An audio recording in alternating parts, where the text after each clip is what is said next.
Y como les decía, tenemos amplio espacio para seguir ejecutando en los próximos meses. Si vemos a mano derecha, vemos el espacio que tenemos. Aquí hay lo que se ha sumado a la ejecución es lo que está certificado y es lo que está devengado. Entonces tenemos buenos niveles de ejecución en los últimos meses y sobre todo pronosticamos mejores niveles de ejecución. ¿Por qué? Esto no se da simplemente por una inercia, un rebote. Hemos tomado la decisión ya hace algunos meses en el Ministerio de Economía, primero de facilitar varios proyectos que no estaban ejecutándose, por ejemplo, Línea 2, Talar y Juegos Panamericanos. 2, se decidió dar un impulso económico de 5.000 millones de soles, es decir, 0.7% del PBI, para complementar medidas de impulso fiscal que ya se habían dado entre enero y marzo. Y esperamos, señora presidenta, la próxima semana ya mandar el último proyecto de ley con una nueva reasignación de recursos para asegurar que determinados sectores, proyectos, se ejecutan de aquí a fin de año. La idea es identificar a los mejores ejecutores y que ellos sean los que finalmente tengan los recursos. Siguiente. Consideramos que los sectores no primarios sigan acelerándose en los próximos meses. Lo que estamos nosotros pronosticando, como alguna vez lo comentamos, son niveles de crecimiento de 2% en el mes de julio y agosto.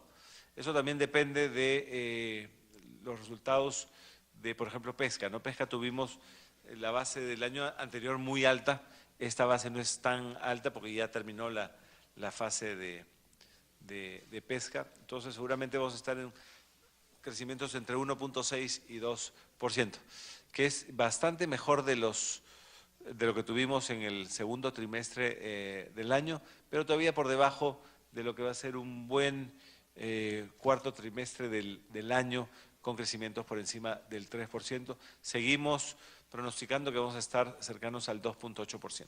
Siguiente. Esto es lo que les comentaba, el dato de julio va a tener el impacto de pesca, justamente porque termina el ciclo, versus el año pasado que en julio todavía seguía el ciclo pesquero. Si se quita el efecto pesca del dato de julio, debemos estar cercanos a 2.6. Siguiente. Como lo hemos repetido en varias ocasiones, señores congresistas, tenemos que estar positivos. Estamos ya viendo una fase muy acelerada de recuperación de la inversión privada, varios signos de que la economía viene bien. Eso va a tener un impacto rápido en empleo formal y en mayor oferta del crédito. Eso vamos a ver ya una aceleración hacia el 2018 de fuertes mejoras en las condiciones de consumo. Siguiente. Aquí estamos en la Filmina del Agro comparando con rendimientos de bonos de gobierno a 10 años.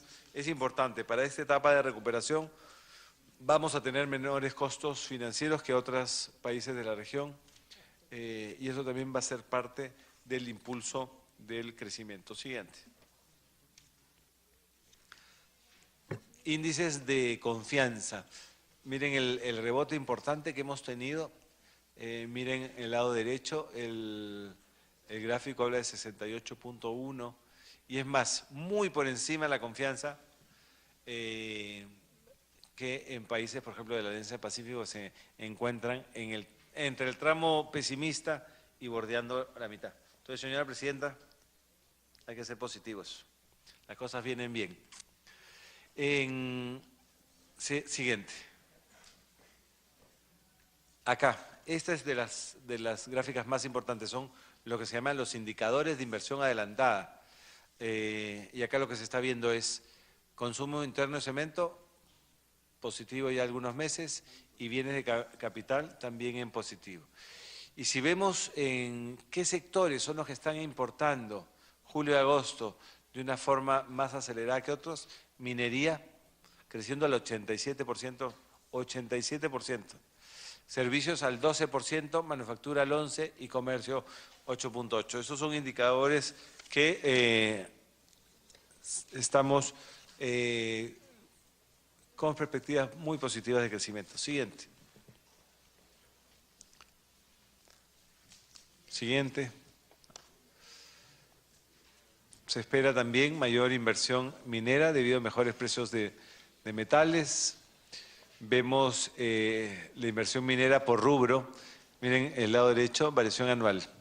Esto es enero-julio. En exploración, 25% de crecimiento.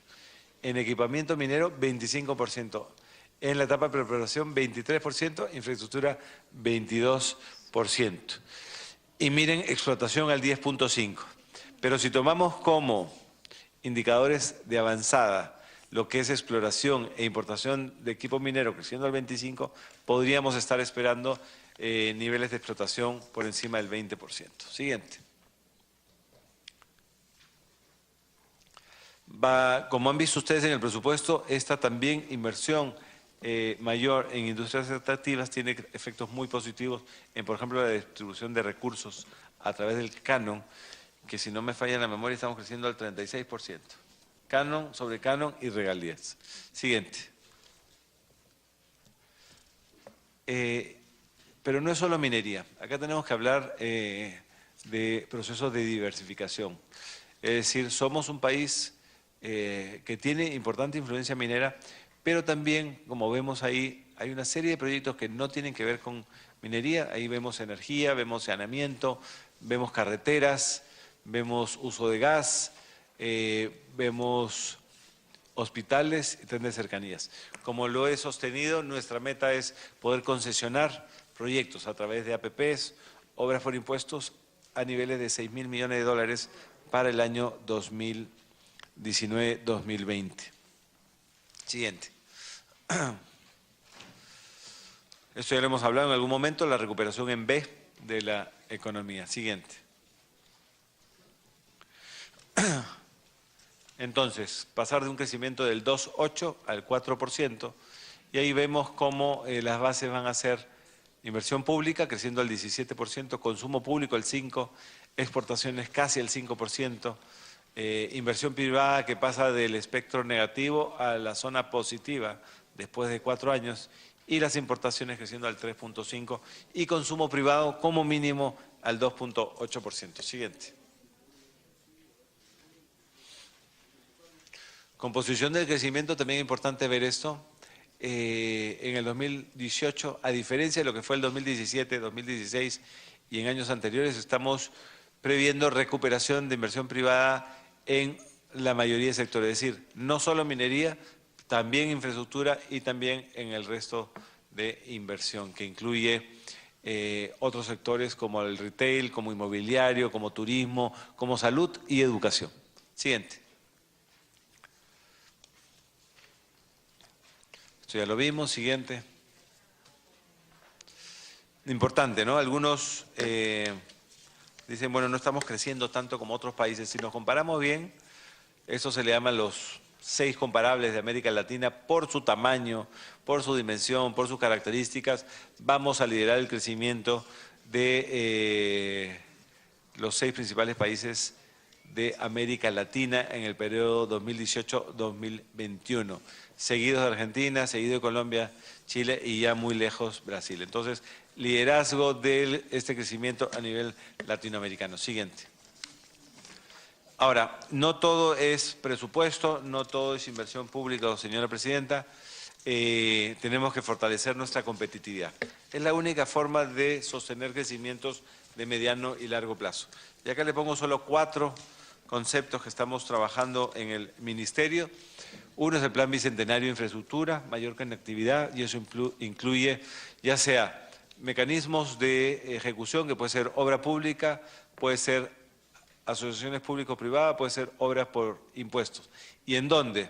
En conectividad, ya sea vial, ya sea de aeropuertos, ya sea de puertos. Y estamos hablando de una inversión cercana a los 60.000 millones de dólares que se ejecutarán en los próximos 4 años. Segundo, mejorar la regulación e incrementar la competitividad productiva. Y aquí sí pedirle al Congreso, hay una serie de iniciativas que ha mandado el Ejecutivo que todavía no se han convertido en ley, y creo que es importante que se discuta, especialmente en la Comisión de Economía y en la Comisión de Trabajo. Simplificación, no, el presupuesto no. Simplificación administrativa y calidad regulatoria también es una base de crecimiento para darle viabilidad a la inversión privada, pero también darle mayores condiciones y facilitarle la vida al ciudadano. Ahí lo que hemos hecho es, por lo menos, ya derogar 1.200 procedimientos y esperamos, derogar y simplificar 1.200 procedimientos y esperamos una cifra que casi va a duplicar de aquí a los próximos 2 años. Y lo que no puede estar lejos del trabajo del Ministerio de Economía y otros sectores es el desarrollo sectorial. Y no solo enfocado, en minería e hidrocarburos, sino también en otros sectores. Por eso acá les he puesto solo 3 sectores para mencionarles: comercio exterior, por ejemplo, donde hemos ya dado 13 medidas de facilitación del comercio. En turismo, donde hay una serie de planes para llegar a los 7 millones en el 2021. Y el sistema financiero, que lo que estamos buscando son mecanismos que ayuden a la micro y pequeña empresa a desarrollarse y que haya más competencia en este sector. Siguiente, si queremos tener desarrollo en el futuro, lo que hagamos no puede estar exento de las reformas. Y esas reformas son temas que muchas veces pasan por el Poder Ejecutivo, pero también pasan por el Congreso. Simplificación administrativa, por ejemplo, es algo que ha iniciado el Ejecutivo desde la revisión de los procedimientos, fortalecer el INDECOPI para que revise las barreras burocráticas y lo que es calidad regulatoria de los nuevos procedimientos. Ahora, sé que también en el Congreso hay una iniciativa para revisar las leyes que ya no tienen objeto, vigencia, etcétera, que también va a ayudar en este proceso. 2, no podemos crecer si no tenemos seguridad, y para eso se hizo con las facultades legales una serie de cambios a nivel de lo que es seguridad ciudadana que ya están teniendo impacto importante. Sin embargo, el camino todavía es muy, muy largo. Tercero, continuar con la reforma de educación. Cuarto, agua y saneamiento es un sector olvidado que nosotros le hemos puesto mucho énfasis, donde esperamos a final de este gobierno llegar a una cobertura casi del 100%. Este presupuesto, por ejemplo, incluye obras de agua, para acceso a agua, de más de 800.000 personas durante el periodo 2018. Salud, quizás es uno de los temas que más hemos discutido en este Congreso. Primero, se ha, a nivel del Ministerio de Salud, pagado deudas, hecho algunas pequeñas reformas administrativas, pero ahora viene ya el proceso de reforma en el sector. Muchos de estos componentes de la reforma, que tiene que ver con gestión, tiene que ver con infraestructura, tiene que ver con mejor atención al paciente, tiene que ver con sistemas de información, se han incluido, y por eso, como ustedes han visto, el presupuesto de salud es el que más crece, por encima del 16%.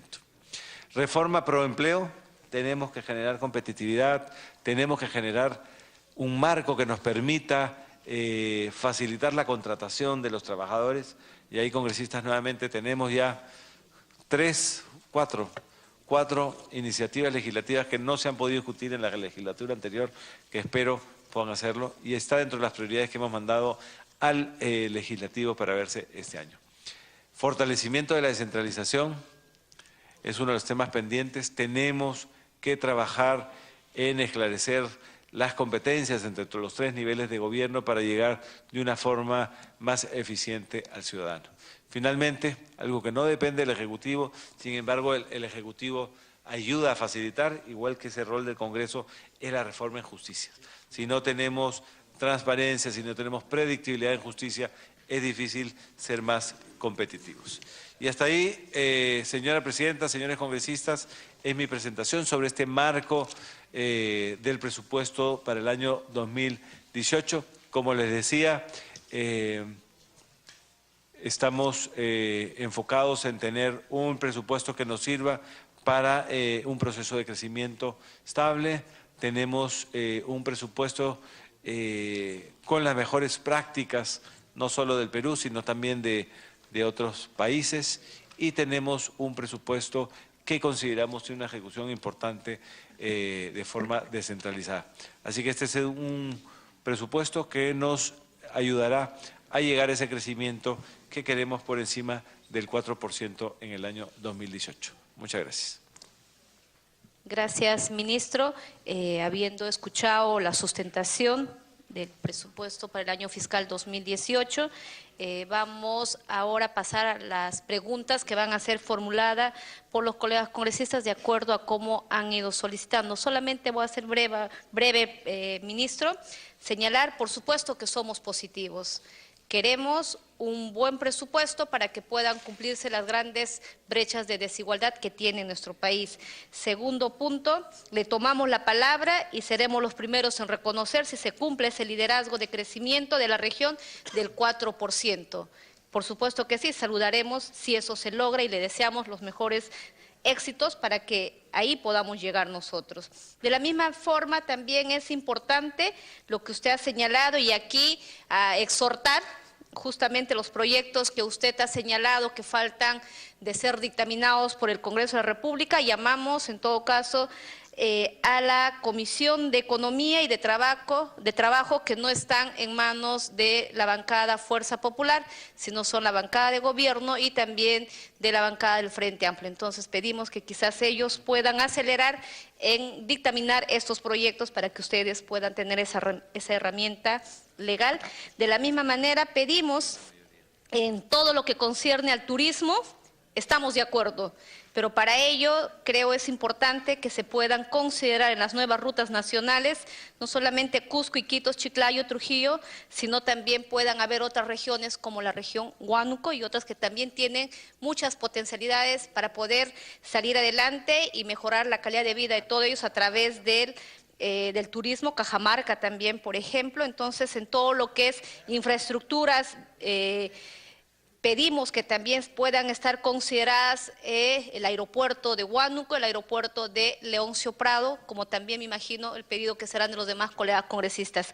Bien, en ese sentido, de acuerdo a lo que ya han señalado y se han anotado los colegas congresistas, vamos a dar inicio y, ministro, seguimos pensando que es un presupuesto centralista y lo vamos a demostrar en el transcurso de los debates. Tiene la palabra la congresista Alejandra Aramayo. Muchas gracias, presidenta. Quiero saludar al premier que nos acompaña y a las señoras viceministras. Puede continuar, congresista Aramayo. Gracias.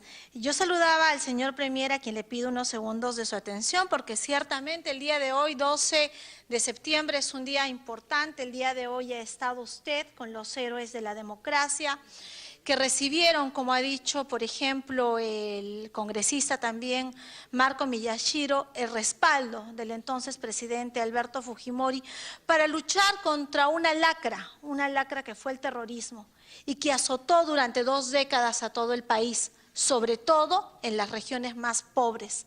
Estas regiones, como Ayacucho, 40% fue de estas las víctimas de la subversión, se concentraron ahí: Junín, Huánuco, Huancavelica, Apurímac, San Martín, Puno, región en la que yo nací.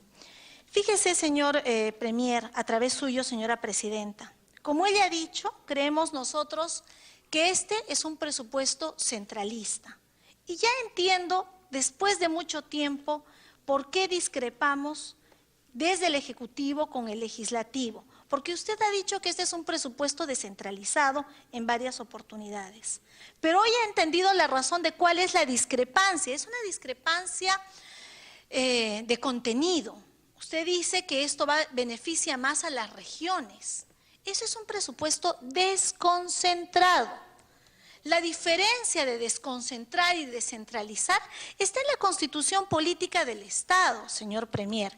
Si usted revisa el artículo 188, va a encontrar que el proceso de descentralización se realiza por etapas, en forma progresiva, ordenada, donde se les da competencias y transferencias de recursos a los gobiernos regionales y locales.